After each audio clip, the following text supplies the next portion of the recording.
Hey, this is Todd. As usual with a lot of these topics, I get inspired by things I read out there on the internet. Something I read just today, in fact, got me of a mind to talk about a 5-word phrase that I think as a DM you should be very careful when you start thinking about.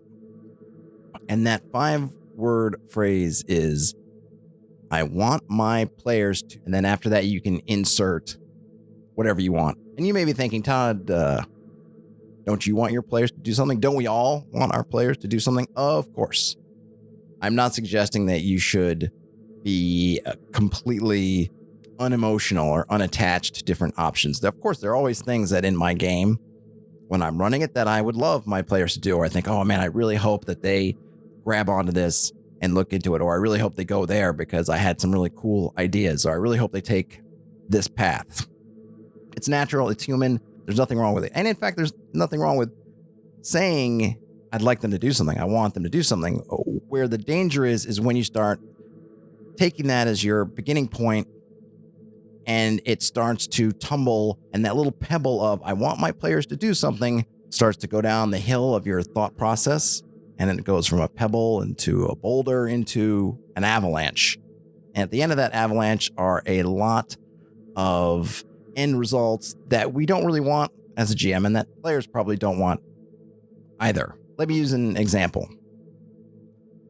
What I read today, I think it was in a Reddit post somewhere, was someone saying, hey, I want my players to run. I want my players to have this scene where they run away, and I want to have a skill challenge, and they're going to run away from this big threat. And here's the idea I have. They're going to be in this spot, and the earth is going to erupt, and demons are going to come jumping out of abysses that open up around these cracks in the earth, and demons are going to claw out, and they're going to run, and I'm going to bring out numbers, and so much that they're going to have to run, and I can do this great skill challenge. Okay, and then you think, well, what's wrong with that? Well, on his face, nothing is wrong with it. But here's what happens.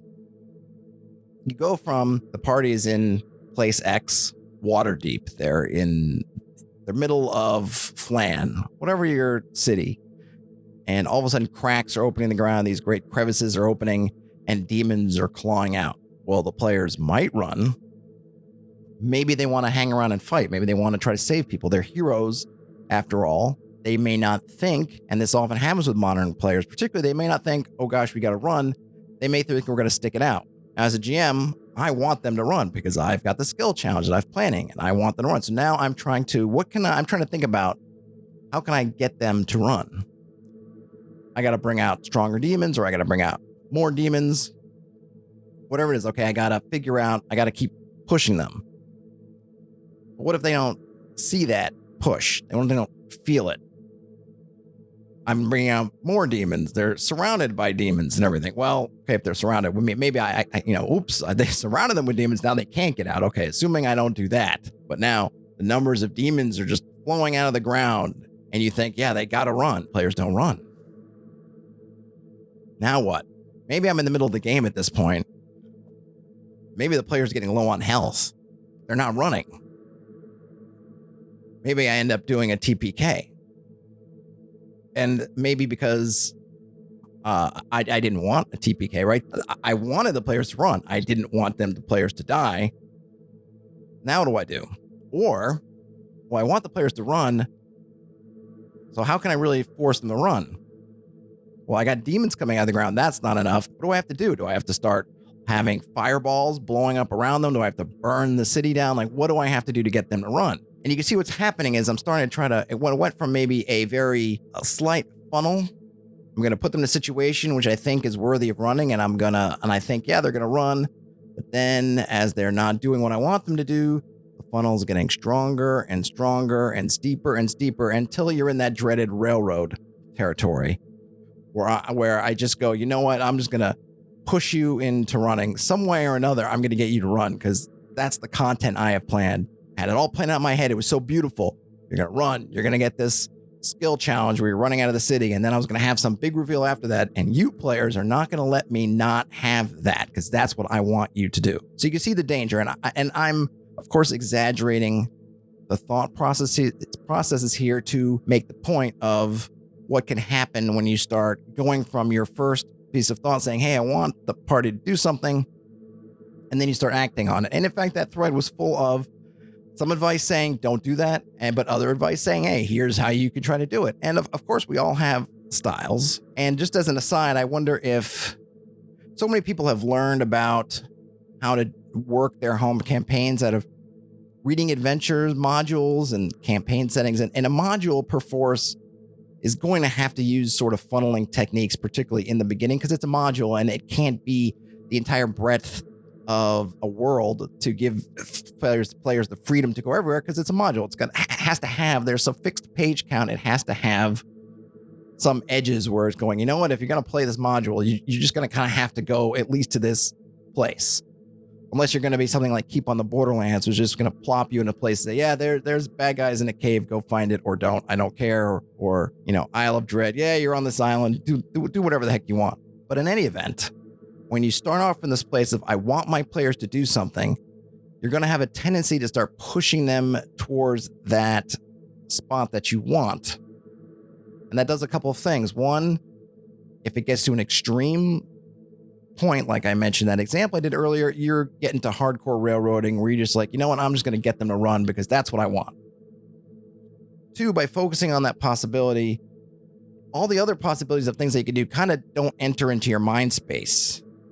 You're so fixated on, okay, I got to get them to run because I have this cool thing planned when they run, that I'm not really taking into account all the cool stuff that might happen with this situation. There are rifts and coming out of the ground and demons are coming. There's a lot of cool possibilities here, but I'm fixated on one of them. So now I'm not thinking about all that other stuff because that's not on my mind, because I'm thinking, yeah, I'm in this one narrow point of view. So it really narrows your focus, which is a detriment, because even if your players start to reach out about alternatives, unless you're a real improv heavy DM, you're not going to have them because you didn't develop them.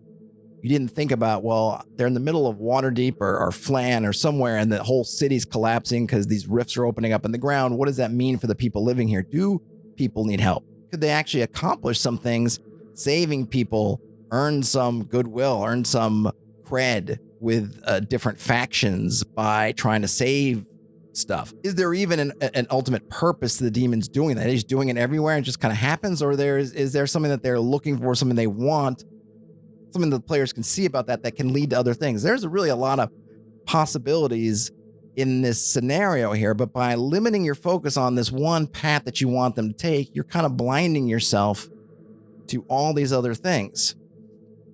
Now, of course, you might say, hey, look, I'm not the super improv GM. I can't think about the billion possibilities that are going to be out there. Of course you can't. Nobody can. Hopefully you know your players enough to have some ideas of what they're going to do.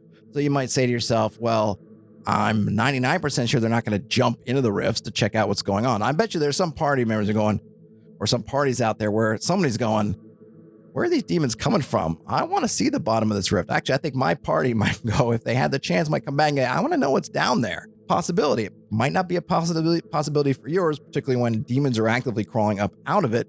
So we probably can take that, put that on the back burner. There are probably other options that they're not going to do because they're just not around. Either try to just hide, find a spot, find the proverbial basement in the Alamo and stick it out there and hope that a rift doesn't open up in there or destroy the building and just try to hide out. Maybe there's some possibilities there, but ultimately there's going to be some range. You don't have to plan necessarily a whole bubble around yourself, though you should be, I hope you could be open to different possibilities, but there's probably a range that you can think about. And I think for the right parties, you can be pretty sure. I know parties I've played in or parties I've run, I think over time you do get a pretty good sense of, I'm pretty sure the party is going to run. You know, if my game that I'm running right now, I'm pretty sure that if I had a rift open up in front of them and a bunch of demons claw out, they're running the other way, and rightfully so. But that's not the only thing that I'll plan, because they have surprised me before with stuff they'll do. And I think it's doesn't really get mentioned enough, but I try to bring it up whenever I can. The party is always likely, when you least expect it, to zig when you want them to zag. To pick the thing that you didn't either A, you didn't think they were going to do, or B, you thought they would absolutely not do. In some weird moment, they'll pick that option. And those make oftentimes for great moments. So don't close your mind to them.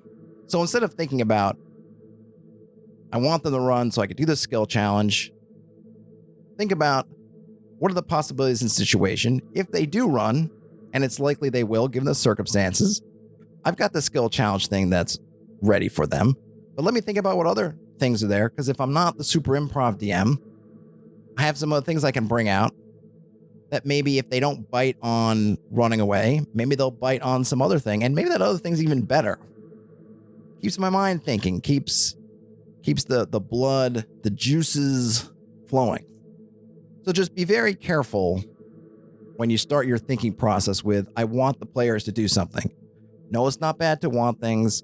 No, it's not bad to prep certain things. But when you start to close your mind, you start to go down a particular narrow path, that path can become narrower and narrower and more defined and more rigid until you can end up in that classic railroad situation. And having played in a railroad situation, it's really one of the moments that sticks out in my whole gaming career. I've forgotten about most of the games I've ever played in or run, but I remember that railroad situation in a bad way. So don't do it. Don't subject your players to it if you can at all avoid it. Something like this, it's fairly easy to avoid, right? You know what you like and you know it's cool, but you don't know what your players like. You don't know what your players think is cool. And sometimes the stuff that you didn't think would be cool ends up being cooler. What you thought was going to be this amazing moment of this escape through the city, maybe there's something even cooler out there that they'll do. Keep your mind open to it. I'm on a slow but steady march to 1,000 subscribers, which gets me into the YouTube partnership program. It just kind of opens things up for me. I'm really close. I think I'm under 200 subscribers away. I think as I'm recording this, obviously you may come across it way later, and of course then it will be moot. But for the moment, it is very much something I am trying to achieve. It is the tiny little goalpost that I've sort of set for myself. So really, I would really appreciate it if you enjoy this stuff. Hit the subscribe button. Give me the thumbs up. Tell your friends. Tell your enemies. Tell your neighbors. Tell anybody if you like the stuff. Share it out there. I really would appreciate it. My birthday's in about a month. I doubt I can get the 180 or to 200, whatever it is at this moment, subscribers I need. But man, it would be awesome if I could. Anyhow, self-plugging aside, have a great day or night whenever you are listening to or watching this. Game on, and I will talk to you later.